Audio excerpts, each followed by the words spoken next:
अपनी बर्बादी और अपने दोस्त की आबादी का मंजर देखने के लिए मैं उसे ढूंढ निकालूंगा। भूल जाओ। Halo guys, selamat datang dan selamat berjumpa lagi bersama saya Joe di Klik Cinema TV. Terima kasih dan salam sehat untuk kita semua. Kali ini saya akan menceritakan kisah sebuah film yang berjudul Jur. Film ini mengisahkan tentang kisah balas dendam seorang pria yang divonis hukuman penjara seumur hidup karena diduga sebagai pelaku atas kematian istrinya sendiri. Benarkah demikian ataukah? Oke, tanpa basa-basi kita langsung ke alur ceritanya.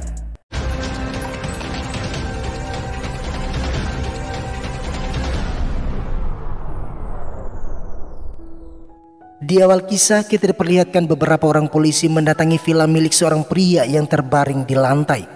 Pria itu diketahui bernama Avinas Malhotra, seorang pengusaha kaya raya. Mereka datang untuk mencari sang penelpon bernama Sanjana yang tidak lain merupakan istri dari Tuan Avinas tetapi tidak ditemukan.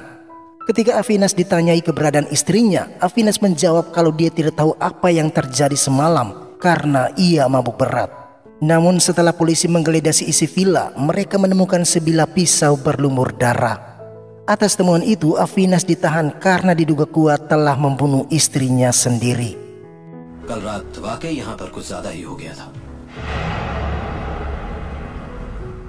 Di kantor polisi, Avinas diperdengarkan rekaman suara yang berbunyi, "Halo Pak Polisi, dia mau membunuhku. Namaku Sanjana Malhotra, suamiku." Sayangnya, rekaman telepon yang terjadi pada pukul 4 dini hari itu terputus. Avinas mengaku bahwa suara dari rekaman itu adalah istrinya, namun dia tidak mengingat apapun yang terjadi semalam. Oleh karena itu, Avinas meminta polisi terlebih dahulu menemukan istrinya sebelum ia dituduh atas apa yang tidak pernah dia lakukan. Meskipun demikian, polisi tersebut tetap meyakini bahwa Avinas adalah pelakunya. आपका एक्सपीरियंस क्या कहता है? खून किया साले ने। Bertepatan dengan itu datanglah seorang pria bernama Rohit yang tidak lain merupakan sahabat Avinas sekaligus pengacara pribadinya. Menurut Rohit, apa yang dilakukan polisi telah melanggar aturan hukum karena menginterogasi kliennya tanpa surat perintah dari pengadilan. Mendengar itu, satu persatu polisi mulai meninggalkan ruangan tersebut. Kemudian Rohit bertanya, apakah benar kamu telah membunuh istrimu karena semua bukti yang dikumpulkan lebih mengarah padamu? Avinas menjawab kalau dia tidak mengingat apapun lantaran ia mabuk berat. Terlihat Avinas agak kecewa dengan Rohit yang seakan-akan tidak percaya dengan ucapannya. Oleh karena itu Avinas kembali menegaskan kalau ia tidak mungkin membunuh Sanjana karena ia sangat mencintainya. Kemudian sidang perdana kasus ini pun dimulai. Di sana jaksa penuntut umum meyakini bahwa Avinas adalah pelakunya, yang diperkuat dengan bukti rekaman telepon dan sidik jari Avinas yang terdapat di sebilah pisau. Mendengar itu, Rohit langsung membantah. Menurut Rohit, tuduhan terhadap kliennya sangatlah prematur karena hanya berdasarkan bukti tanpa ada saksi yang melihatnya. Sementara itu, jaksa penuntut umum meminta agar Avinas tidak diberi jaminan pembebasan sampai kasus ini dinyatakan selesai. Mereka khawatir Avinas akan menggunakan kekuasaan dan kekayaannya untuk merekayasa kasus tersebut. Akhirnya permintaan jaksa penuntut umum dikabulkan hakim, di mana Avinas akan ditahan selama 14 hari sambil menunggu persidangan selanjutnya. Ketika Avinas dibawa keluar dari pengadilan, tiba-tiba ada seorang wanita memanggilnya. Wanita itu bernama Sonia yang merupakan teman Avinas ketika masih kuliah. Sonia terkejut mendengar berita di televisi soal situasi yang kini menimpa Avinas. Namun ia yakin Avinas tidak bersalah dan berusaha menguatkannya. Ketika berada dalam tahanan pengadilan, Avinas kembali diinterogasi oleh pihak polisi. Mereka meminta Avinas harus terbuka agar siapapun yang terlibat dalam pembunuhan tersebut segera ditangkap.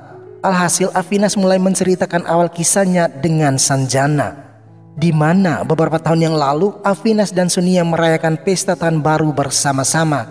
Sonia sebenarnya menyukai Avinas, namun Avinas tidak peka dengan semua perhatian yang Sonia berikan. Ketika lampu dipadamkan, Avinas yang berpikir wanita yang berada di sampingnya adalah Sonia, maka ia langsung memeluknya sambil mengucapkan selamat tahun baru. Namun ternyata wanita itu adalah Sanjana dan Avinas mulai jatuh cinta pada pandangan pertama.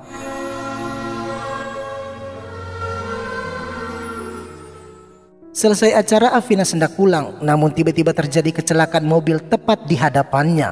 Seketika itu juga Afinas menuju ke sana, dan betapa terkejutnya dia ketika melihat kalau ternyata wanita itu adalah Sanjana. Lantas Afinas membawa Sanjana ke rumahnya untuk dirawat. Di hadapan Afinas dan sahabatnya Rohit, dokter pribadi keluarga Malhotra mengatakan bahwa Sanjana baik-baik saja, sehingga mereka tidak perlu khawatir.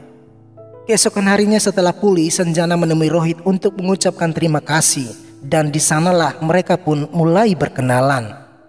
Sanjana. Avinash. Sejak hari itu hubungan mereka semakin dekat dan selalu menghabiskan waktu bersama-sama. Hingga akhirnya Afinas mempekerjakan Sanjana sebagai sekretaris pribadinya. Tak lupa pula Afinas memperkenalkan Rohit sahabatnya sekaligus penasihat hukum perusahaan keluarga Malhotra kepada Sanjana. Sebagai sekretaris pribadi, Sanjana bekerja sangat giat. Bahkan ia juga tak mau pulang ketika pekerjaannya belum terselesaikan. Melihat ketekunan dan kecerdasan Sanjana membuat Afinas semakin jatuh cinta. Hingga akhirnya Afinas secara jujur menyatakan cintanya kepada Sanjana dan mereka memutuskan untuk menikah. Awal kehidupan mereka sebagai suami istri sangatlah harmonis. Namun sebulan setelah itu Sanjana nampak gelisah dan sepertinya ada sesuatu yang dia rahasiakan. Di hari itu Sanjana meminta izin pergi ke wilayah Pune untuk mengunjungi adik dari temannya yang dirawat di rumah sakit. Keesokan hari Sunia menemui Afinas. Sunia mengaku bahwa semalam ia bertemu dengan Sanjana di sebuah hotel di Mumbai. Sunia merasa hubungannya dengan Sanjana baik-baik saja, tetapi entah mengapa Sanjana tak ingin berbicara dengannya dan memilih untuk menghindar. Atas pengakuan Sunia, Afinas mulai menaruh curiga kepada istrinya. Oleh karena itu ketika Sanjana pulang, Afinas langsung bertanya apakah benar Sanjana pergi ke Pune. Sanjana berusaha meyakinkan Afinas sambil memberikan baju sebagai oleh-oleh untuk Afinas. Sejenak Afinas percaya, namun tak lama berselang ada seseorang menelpon. Si penelpon tersebut mengatakan bahwa Nyonya Sanjana ketinggalan kartu kreditnya ketika ia belanja di toko mereka di Mumbai. Seketika itu juga Afinas semakin menaruh curiga serentak marah karena merasa telah dibohongi. Namun lagi-lagi Sanjana berkelit kalau ia memang benar-benar pergi ke Pune dan setelah itu ia ke Mumbai membeli baju untuk Afinas. Keesokan harinya ketika Afinas dan Rohit sedang dalam perjalanan, mereka berpapasan dengan Sanjana dan Afinas langsung menelponnya. Akan tetapi Sanjana justru mengaku kalau dirinya sedang berada di tempat gym. Sontak saja Afinas sangat marah dan memutar balik arah mobil untuk membuntuti istrinya. Saat mereka sampai di sana, Afinas melihat Sanjana yang dengan tergesa-gesa menuju ke sebuah hotel. Seketika itu juga Afinas pergi untuk bertanya ke salah seorang resepsionis. Awalnya pria itu menolak menunjukkan nomor kamar. Namun setelah diancam dan Afinas memperkenalkan dirinya, maka pria itu tak bisa lagi menolak. Akan tetapi ketika Afinas berusaha mencari nomor kamar tersebut, secara mengejutkan ia melihat Sanjana berjalan dengan seorang pria. Sontak saja Afinas semakin geram dan berusaha mengejar Sanjana. Namun sayangnya Sanjana keburu pergi menjauh. Melihat itu Rohit meminta Afinas tetap tenang. Akan tetapi Afinas yang terbakar amarah bersumpah jika memang benar Sanjana tega mengkhianatinya, maka ia tak segan-segan untuk membunuhnya. Setelah kejadian itu Afinas meminta Rohit mencarikan seorang agen detektif terbaik untuk melacak pergerakan Sanjana. Namun Rohit yang tak ingin masalah ini diketahui oleh orang lain, maka dia meminta Afinas sendiri yang mencari tahu segalanya tentang Sanjana. Beberapa hari kemudian di suatu pagi sebelum pergi ke kantor, Afinas mencium istrinya dengan sangat mesra. Okay. Ternyata Afinas hanya berpura-pura pergi dan dari kejauhan ia melihat istrinya sedang menelpon seseorang. Sanjana berkata bahwa suamiku baru saja pergi ke kantor dan untuk saat ini kita tidak boleh bertemu. Namun, aku akan mencuri waktu agar bisa bertemu denganmu di villa karena malam ini kami akan pergi mengikuti sebuah acara. Di malam itu mereka menghadiri pesta yang dimaksud. Terlihat Afinas larut dalam pesta, sedangkan Sanjana terus memperhatikan Afinas dan berusaha menghilang dari keramaian. Setelah mendapatkan kesempatan terbaik, Sanjana langsung bergegas pergi ke villa. Namun, inilah yang terjadi. Dalam kemarahan, Afinas membongkar semua kebohongan Sanjana selama ini. Afinas meminta kejujuran siapa pria yang membuat Sanjana tega mengkhianatinya. Namun di luar dugaan, Sanjana justru berkata bahwa Afinas tidak berhak mengetahui tentang kehidupan pribadinya. Mendengar perkataan itu, Afinas semakin marah. Sementara Sanjana yang tahu kalau dirinya sedang terancam berlari masuk ke dalam kamar dan mengunci pintu. Di hadapan polisi, Afinas mengaku bahwa dia bukanlah pelaku atas kematian istrinya, karena setelah itu dia mulai mabuk dan tak sadarkan diri sampai pagi. Singkat cerita, persidangan tahap kedua kembali digelar. Di sana jaksa penuntut umum menghadirkan seorang saksi polisi yang bertugas di malam kejadian. Setelah bersumpah, polisi itu mengaku bahwa setiap panggilan yang masuk ia pasti merekamnya, termasuk panggilan dari seorang wanita yang mengaku bernama Sanjana Malhotra. Atas pengakuan itu, rekaman panggilan Sanjana kembali diputar dan terdengar. "Halo Pak Polisi, dia mau membunuhku. Namaku Sanjana Malhotra, suamiku." Dan setelah itu hanya terdengar jeritan ketakutan. Meskipun rekaman terputus, polisi itu meyakini bahwa kalimat terakhir pasti berbunyi "suamiku ingin membunuhku." Mendengar itu, Rohit langsung membantah. Menurutnya rekaman percakapan itu tidak lengkap dan ada banyak kemungkinan yang bisa ditafsir. Bisa saja kalimat yang terputus itu berbunyi "suamiku tidak ada di rumah dan seseorang ingin membunuhku." Dan masih banyak lagi kemungkinan-kemungkinan lainnya. Karena itu ia menegaskan bahwa seharusnya pengadilan tidak bisa memvonis seseorang hanya berdasarkan kemungkinan-kemungkinan. Berkat kecerdasan Rohit menganalisa rekaman panggilan itu, maka hakim memutuskan untuk menunda persidangan.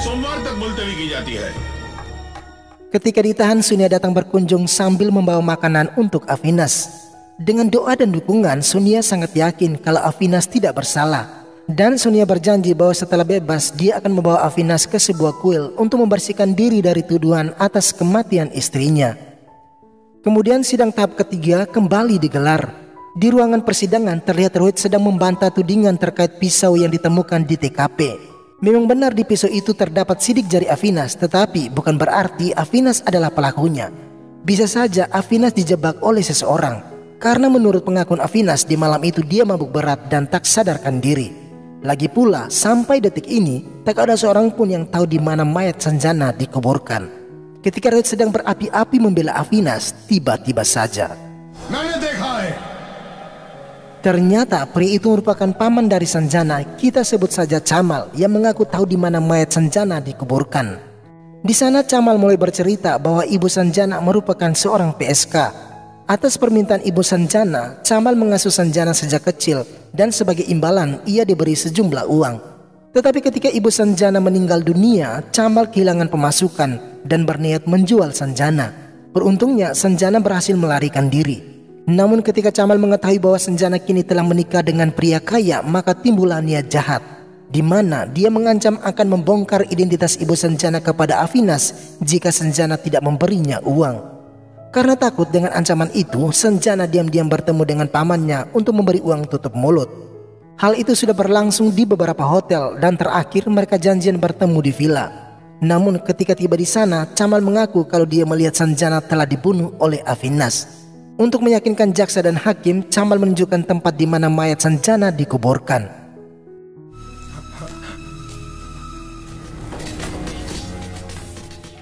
Setelah digali, Afinas seakan tak percaya melihatnya.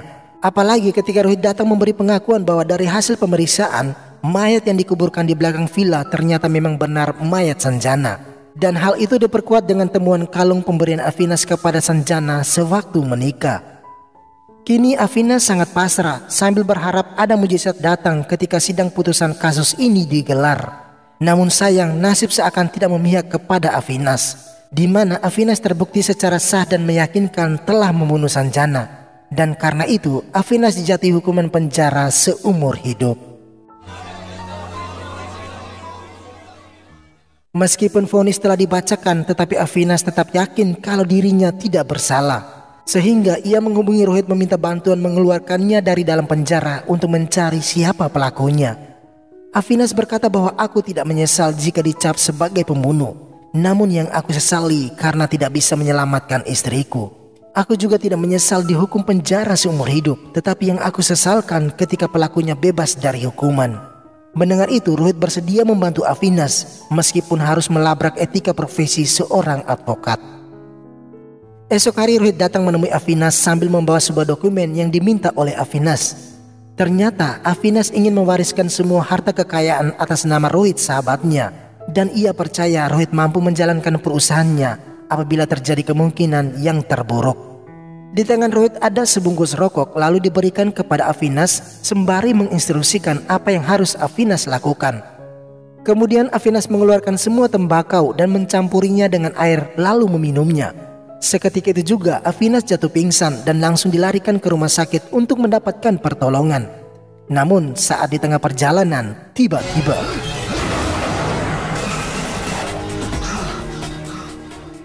meskipun dikejar dengan rentetan tembakan, Afinas berhasil lolos. Tak berselang lama, Rohit datang menjemput Afinas dan membawanya pergi menjauh. Tepat di pinggir sebuah danau, Rohit menghentikan mobil lalu mengacungkan pistol ke arah Afinas. Nah, di sanalah Afinas mulai menaruh curiga kalau Rohitlah yang telah membunuh Sanjana.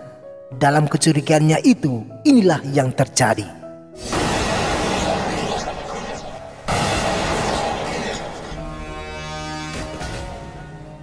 Kemudian Afinas tersadar saat ia membayangkan hari-hari indah bersama Sanjana.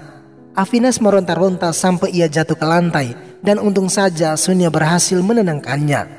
Lantas Sunia menceritakan bagaimana Afinas bisa berada di sini, di mana di hari itu seperti biasa Sunia pergi mengunjungi Afinas di penjara. Namun sampai di sana ia justru melihat Afinas dibawa oleh polisi ke sebuah mobil ambulans. Karena khawatir, Sunia terus mengikuti mereka dari belakang dan menyaksikan semua yang terjadi.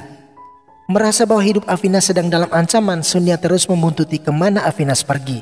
Akan tetapi dia justru menemukan Afinas tergeletak di tanah berlumur darah. Sadar bahwa Afinas sedang diburu oleh pihak polisi, maka Sonia membawa Afinas ke rumahnya lalu dirawat oleh dokter pribadi. Mendengar itu Afinas sangat terharu dan tak tahu bagaimana harus membalas semua kebaikan Sonia selama ini.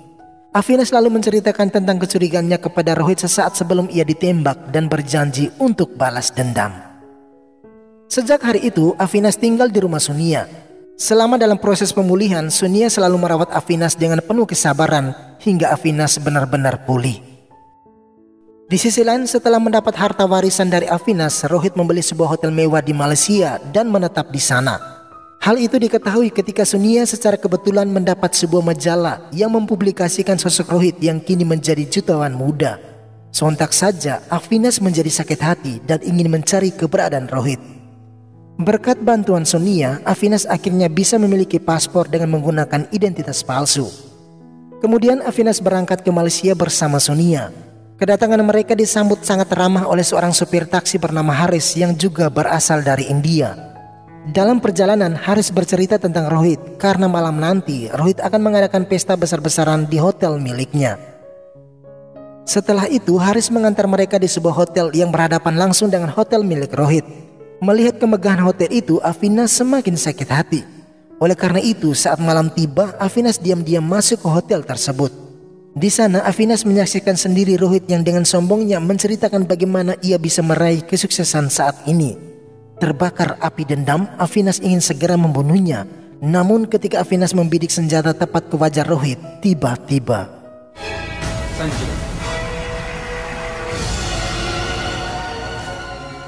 ternyata Sanjana istrinya masih hidup dan ia terlihat sangat bahagia dengan kekasih barunya yang tidak lain adalah Rohit.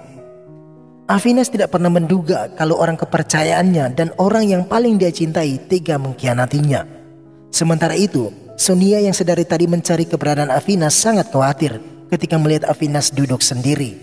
Sonia seakan tak percaya mendengar pengakuan Afinas kalau Sanjana masih hidup. Sehingga ia meminta Afinas segera melaporkan kepada polisi agar hukumannya bisa dicabut. Akan tetapi Afinas menolak. Ia bersumpah bahwa mulai hari ini lembaran balas dendam satu persatu mulai terbuka dan ia ingin menyaksikan mereka menderita atas semua yang dia alami. Oleh karena itu Afinas mensiasati sebuah rencana dan meminta Sonia membantunya. Di sisi lain Rohit dan Sanjana terlihat sangat mesra menikmati hidup dalam kemewahan. Dari sini kita ketahui bahwa ada pihak lain yang turut bekerja sama memuluskan niat mereka, dan orang itu ternyata adalah Camal, paman dari Sanjana. Camal kemudian ditelepon oleh seorang wanita yang mengaku berasal dari Cina dan ingin melakukan wawancara secara pribadi. Tanpa mencurigai apapun, Camal pergi menemui wanita itu. Karena termakan rayuan gombal, Camal bersedia diwawancarai di sebuah ruangan dan inilah yang terjadi. Ternyata wanita itu adalah Sunia yang berhasil menyamar untuk menjebak Camal. Dari keterangan Camal, aktor utama di balik penipuan ini adalah Rohit yang bekerja sama dengan Sunia untuk merampas hartanya.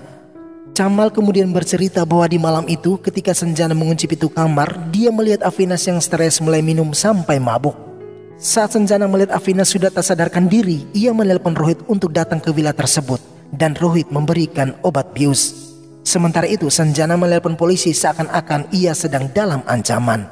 Setelah itu mereka menewaskan seorang PSK, lalu mayatnya dikuburkan di belakang villa beserta kalung pernikahan yang diberikan oleh Avinas. Bahkan Rohit juga menyuap dokter agar memberikan laporan palsu kepada pihak penyelidik.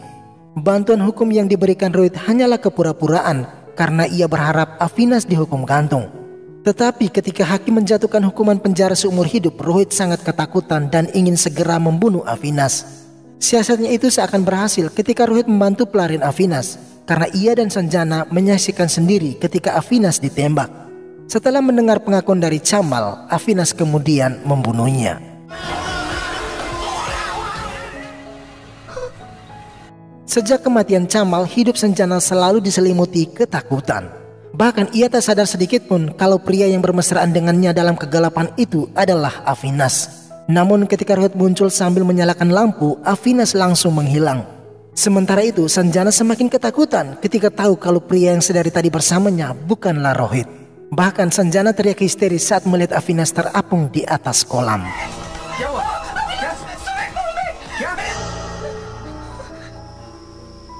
Setelah rentetan peristiwa aneh di malam itu, Avinas selalu muncul dalam wujud nyata di hadapan Sanjana dengan menggunakan baju tahanan yang terdapat bercak darah. Kini Sanjana meyakini bahwa Avinas belum meninggal. Namun karena Rohit tidak percaya, maka Sanjana menyerobot masuk ke dalam sebuah ruangan yang di dalam Rohit sedang melakukan pertemuan dengan beberapa kliennya. Sontak saja Rohit sangat malu dengan sikap Sanjana dan langsung membawanya keluar. Ia meminta Sanjana menjaga sikapnya karena ia tak mau orang-orang berpikir kalau istrinya gila. Di tempat lain bersama Haris si supir taksi, mereka kembali menyusun rencana. Haris kemudian menelpon Sanjana untuk mengajaknya bertemu di suatu tempat karena saat ini dia sudah tahu soal persekongkolan mereka untuk menjebak Avinas. Di tempat itu Haris mengaku kalau dia merupakan salah satu anak buahnya Rohit dan kematian Camal merupakan perbuatannya atas perintah dari Rohit. Namun Rohit kini semakin serakah dan ia meminta Sanjana untuk berhati-hati karena target berikutnya adalah dirimu lantaran Rohit telah muak dengan sikapmu selama ini. Ketika Haris mengaku kalau dia juga sedang diincar oleh Rohit, tiba-tiba saja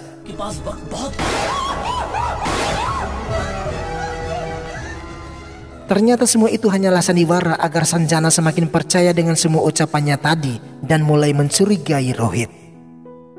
Singkat cerita, Sanjana mau tak mau menghadiri pesta topeng yang diadakan oleh Rohit. Avinas juga turut hadir dalam pesta tersebut, namun karena memakai topeng maka identitasnya tidak diketahui. Sementara itu Sanjana yang mulai kehilangan kepercayaannya kepada Rohit tentu saja curiga untuk apa pesta topeng ini diadakan. Lantas tanpa pikir panjang, Sanjana mengeluarkan sebuah pistol lalu menembak ke atas. Semua mereka yang menghadiri pesta tersebut nampak kaget tak percaya. Nah di tempat itu Avinas akhirnya mendengar sendiri pengakuan Sanjana yang terpaksa melakukan ini semua hanya karena mengikuti kemauan Rohit. Sambil menebarkan ancaman, Sanjana meninggalkan tempat pesta dan pergi menggunakan mobil. Beberapa saat setelah itu, Sanjana berhenti sejenak di dekat sebuah jembatan. Dan betapa terkejutnya dia ketika melihat seorang pria bertopeng di balik kaca spion mobil.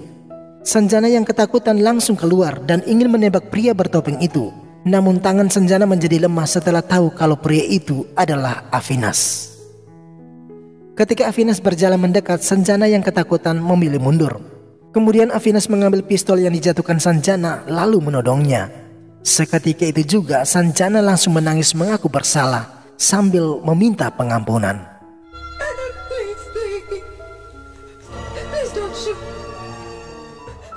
Di malam itu juga Avinas menelpon Rohit untuk mengajaknya bertemu di stadion bola kaki. Meskipun si penelpon tidak memberitahu identitasnya, Rohit tetap saja datang. Dan betapa terkejutnya dia setelah mengetahui kalau ternyata Avinas masih hidup. Sambil membawa sebuah map, Avinas meminta Rohit menandatangani dokumen pemindahan hak ahli waris termasuk hotel mewah di Malaysia. Dan jika Rohit menolak maka Sanjana akan menjadi korbannya. Rohit sedikit pun tidak menghiraukan ancaman itu karena ia lebih memilih kehilangan Sanjana daripada kehilangan harta kekayaan. Dengan ucapan itu, Sanjana akhirnya sadar bahwa harta kekayaan telah membutakan mata hati Rohit. Setelah membuang dokumen tersebut, Rohit hendak pergi, namun Avinas kembali mengancamnya. Di saat yang bersamaan datanglah beberapa mobil. Mereka adalah anak buah Rohit yang membuat Avinas terpaksa menyerahkan diri. Di saat Rohit mengambil pistol dari Avinas, maka inilah yang terjadi. Untuk memastikan Avinas telah meninggal, anak buah Rohit mendekat dan kesempatan itu Avinas bangkit berdiri dan menghajar mereka semua. Ketika aksi saling tembak-menembak terjadi, Haris berusaha membawa Sonia dan Sanjana ke dalam mobil lalu pergi menjauh. Sementara itu, Avinas seorang diri menghadapi mereka. Satu persatu berhasil dia lumpuhkan, termasuk Rohit.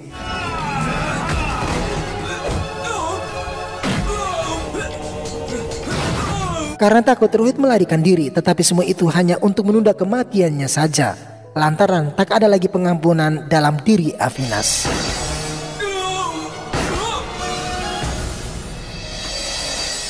Esok hari Sanjana terbangun setelah melihat beberapa polisi berada di rumahnya. Sanjana dituduh menjadi pelaku atas kematian Rohit setelah ditelusuri sidik jari Sanjana terdapat di pistol tersebut. Akan tetapi pengadilan negeri Malaysia hanya menjatuhkan hukuman penjara selama 7 tahun karena dari pengakuan sahabat Rohit, Sanjana mengalami gangguan mental. Setelah beberapa hari berada dalam sel di Malaysia, Avinas datang menemui Sanjana tetapi ia tidak sendirian. Avinas datang membawa inspektur polisi dari India untuk membuktikan bahwa Sanjana masih hidup. Di sana polisi itu berjanji akan merilis kesalahan mereka secara terbuka di media massa dan secepatnya mengurus pembebasan Avinas. Selain itu, Sanjana akan diproses segera setelah ia dinyatakan bebas dari hukuman 7 tahun penjara di Malaysia. Sanjana yang merasa penderitaannya terus berlanjut memohon maaf dan meminta Avinas membebaskannya karena ia yakin Avinas masih mencintainya. Avinas hanya berkata bahwa cintaku telah mati pada hari aku melihatmu memeluk Rohit. Sekarang aku tidak lagi membencimu, tetapi aku hanya ingin kamu merasakan penderitaan yang selama ini aku rasakan.